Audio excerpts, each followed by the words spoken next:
What's going on, everybody? Welcome back to another video, and today we're going to be talking about underhood lights again. Oh my god, unsubscribe, unfollow, delete, block, right? What a freaking crazy thing we're doing here. This is the difference though. As some of you know, if you've watched the actual first video that I posted, it's only a couple of videos ago. I'll put it in the description. I did a little, I guess, demonstration, a little introduction to this underhood light. You might say, well, why do you need that? Well, if you're working on your vehicle in your garage and it's a little darker out, or you need a little extra light under your hood and it doesn't come with a light under your hood, then you're gonna really want this feature. It definitely comes in handy, but I'll be honest with you, at the time of purchasing, I didn't realize that there were other lights out there that could, I guess, participate in this scenario. So that's my bad, that's me being stupid, but we're gonna talk about this. Just an introduction. This was the first light that we purchased. It is a corded setup by ATD. I will list the links to all of these in the description below. But one of the biggest complaints that I had, well, two of the biggest complaints, one was this cheesy logo that I couldn't stand. And obviously two was the fact that there was a cord and it came with this mat that was supposed to drape over your fender. I wasn't feeling it. If you watch the video, I ended up tying things on here. That's just, I don't know. It's a solution, but it's not the solution that I was looking for. So of course I went on the interwebs and I started looking and I found this puppy, which is a little bit more money, but it is a corded or cordless underhood light, and it's more powerful, and it's taller.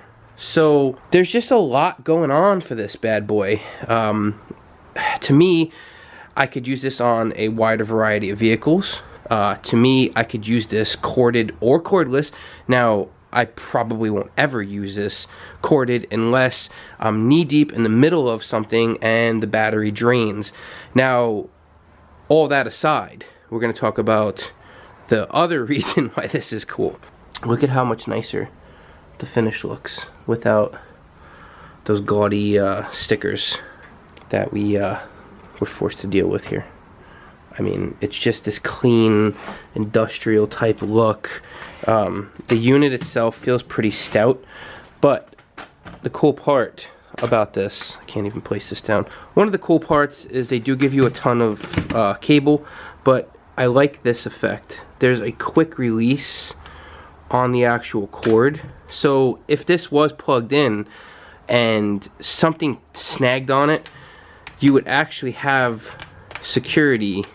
If I could put that back in, it wouldn't just come up and throw a cord onto your fender. Very smart. I do appreciate the little things like that. It is pretty charged, but I was trying to charge it before I was making this video, whatever. So like I said, it is charged. As you can tell, this is the handle. One of the things I do appreciate is that there's a bar, so if you press and hold it, it'll tell you how many out of 5 bars you have. I was using this just to make sure the cordless feature worked, but one of the cool things is it's got, instead of just one switch where it's like on and off, this has two. So it's got this setting here and then a brighter setting. So lower, brighter, and it's pretty bright. So I'm gonna show you that as well. And the third one, I just was browsing underhood lights and just looking. This was $55. Now this was probably a third of the price of this and half the price of this, but obviously who knows what the quality is going to end up. I got this on Harbor Freight. I will obviously, as always, leave a link below.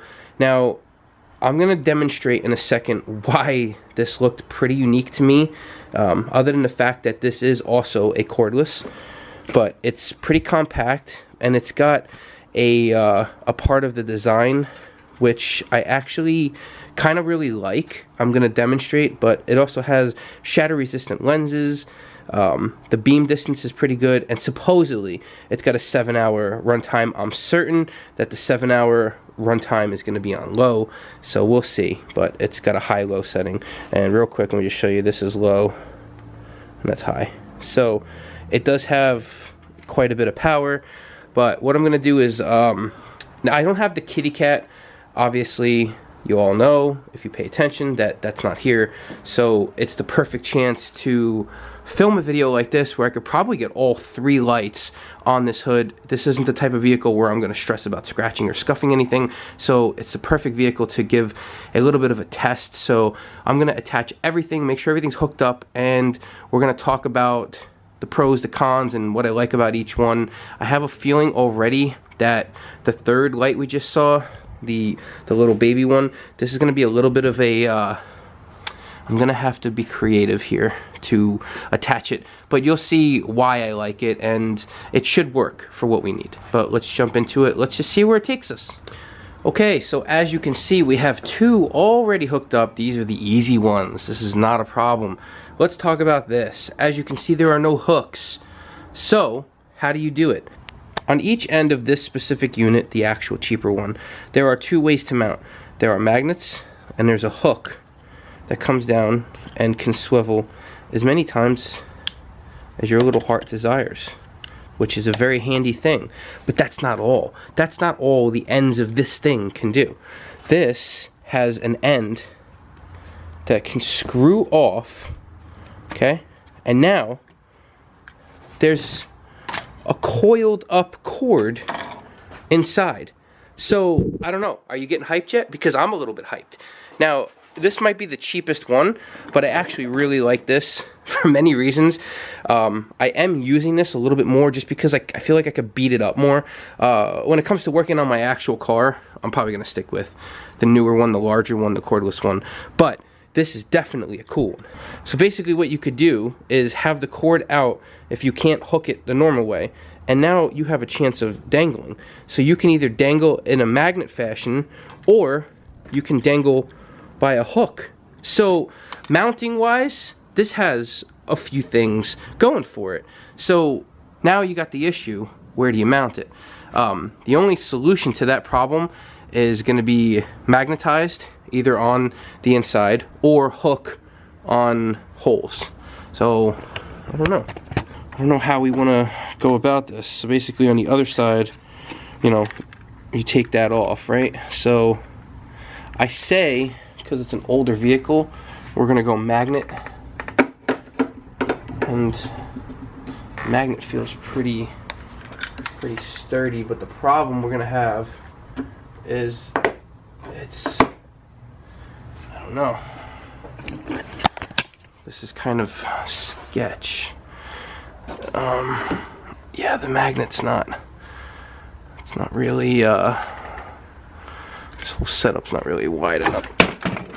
The whole setup's not really wide enough, but for a hook. Alright, so it does, it does work in a sense. While it's up here dangling, it kind of sort of wants to, if you're looking at it, I let go, it wants to flip and rotate. It doesn't want to keep the light beam where you put it. I mean, we're not demonstrating, you know, what it's doing right now. We're just demonstrating the idea of it. All 3 are going to have plenty of light output for the engine bay. I've used this on my engine bay already, and to be honest with you, it's enough. I mean, if you look, I mean, we're not even close to it, and obviously there is some light coming into this garage. You know what? I'll turn this light out real quick. So this will be a better idea. I don't know why, you know. You gotta think on your toes there, buddy. So turn off the lights, and you can see that it's still lit up a little bit from outside, but obviously even this little one, this has probably got, I would say, the lowest lumen rating. This does just fine. I mean, that's the low setting. It's a little sporadic. You can see, kind of see like the waves and the ripples? And then the high, it's gone. I don't know why anybody would not want it on high anyway, but you know, there's that one. Now, just to compare, this is the one you've seen already. So as you can see, it's obviously brighter. It's also for the fact that it's a little bit closer, but it's brighter. So we'll turn that off. We know this one works. That's the thing. What I wanted to do is just to show you the difference. The actual difference is there's more bar. There's definitely more light. What I like about it is, if you can tell, because the actual unit's longer, it's stretching out less. So it's taking less of the internal part to come out. So there's definitely more slack versus, you know, you can't really describe force on a video, but it definitely took a little bit more force to move that. But we're gonna turn this one off real quick. And you know, just a disclaimer here, I'm not gonna be doing some scientific stuff. This is just like a off the cuff type channel where you're gonna get me in my element, and my element is living in pure chaos. So just throwing lights on the inside of my winter car and just talking about them, maybe that'll help you decide, because it's real. I'm not gonna sit here and start spewing lumens and how many inches per light square foot centimeter 42 set hike that this light delivers versus this one, because in real world I don't really know if anybody can tell the difference between like 1500 and 2000 lumen when you're focused on the engine. You know, I don't know. So for me, what I think is what I'm going to portray in my video. I'm not going to just read verbatim some manufacturer's claims and things like that. I'm actually going to show you. Now, here's the second one. Like I said, it's got two switches, number 1 and number 2. Obviously, this is going to be low, that's high. So what we're going to do is obviously start it out on number 1 and make sure it's pointed down. So that's number 1. And here's number 2. That's what I'm saying as far as it goes with like light. Can you tell? You can tell, right? You can tell, but it's not one of those situations where it's like, I don't know, I guess in person it's definitely brighter. I feel like it's radiating more light. So obviously yes, but I mean, that's a lot. It's a lot. All of them in theory for you are gonna do the job. So I don't see a big problem for you. They're all gonna do what you want it to do, and in the end what they're doing is illuminating your engine. So if you want to work and see down there and find what the hell's wrong on your baby, this is gonna help. I mean, it's obviously, there are other solutions with handheld units that, you know, can get more in-depth. There's no denying that. This is not a cure-all situation. But in general, do I feel like each has a place? Absolutely. If you're okay with this, if you're okay with a corded setup and having this drape here, it's definitely a softer material, so it's not horrible. I mean, I'm very extra when it comes to that. You can't go by me. A lot of people just don't care. So if you don't care and you're okay with that, and it's obviously not going to damage and destroy your car, to me it's totaled. But if you're okay with that, then this is a good unit for you. It's right around, I believe, the $100 price mark. If you want the same type of light, the same like quality light, and you want to have it where it's a little bit brighter, and you want cordless, so you're a needy kind of guy, you know, you're just like me, you're very needy when it comes to stuff, because obviously, you know, I like lights. Lights help. Lights illuminate things. Lights help you see paint defects. Lights help you see what you're doing and how you're working and how bad you're messing things up, in my case, 90% of the time. But if you're like me, I'm going for this one, even with the higher price tag, because of the cordless and corded feature. And I know this sounds so stupid, but because I honestly don't like the look of the other one. Here's another thing. This is a cylinder, and this is like a weird, it's like an oval type shape. Listen, I didn't pay attention in geometry, so don't bust my balls here. Anyway, this has gone on far too long. You get to decide what you want. There are a lot of other manufacturers out there, so if you're willing to take the risk, and there's always returns. But for me, this is a pretty quality light, 55 bucks. I think, like I said, this one was 140, maybe 130 to 150 mark, depending on, like, I guess where you buy it. And then this one, I believe I got it for like $99 or like $105, something like that. So you got 3 different tiers. You got like the 50s, the 100s, and the near 150s. Quality wise, I don't know. Obviously the 2 more expensive ones are going to be brighter. They're probably going to last longer. I'll do a video down the line if something does happen to one of them and it shits itself. I'll let you know. But I just kind of wish this had an option for this somehow, because this is just clever. This is really clever. How long it'll hold up, or if I'll be able to even practically use it, or if I'll even be able to use it in a practical situation, that's beyond me. But I guess just in like a cool factor, like ooh, ah, like one of those kind of situations, that's where this would come in, and I like it.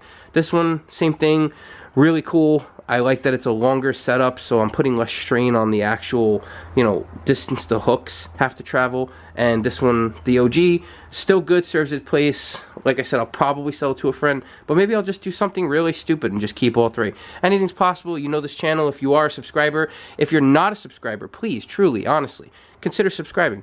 Leave a like. Check that bell notification. Do all that good stuff all these popular YouTubes tell you, so that maybe one day I'll be a popular YouTuber. Who knows? We'll see. It's up to you. It's in your hands. Have a good day. Thank you for watching.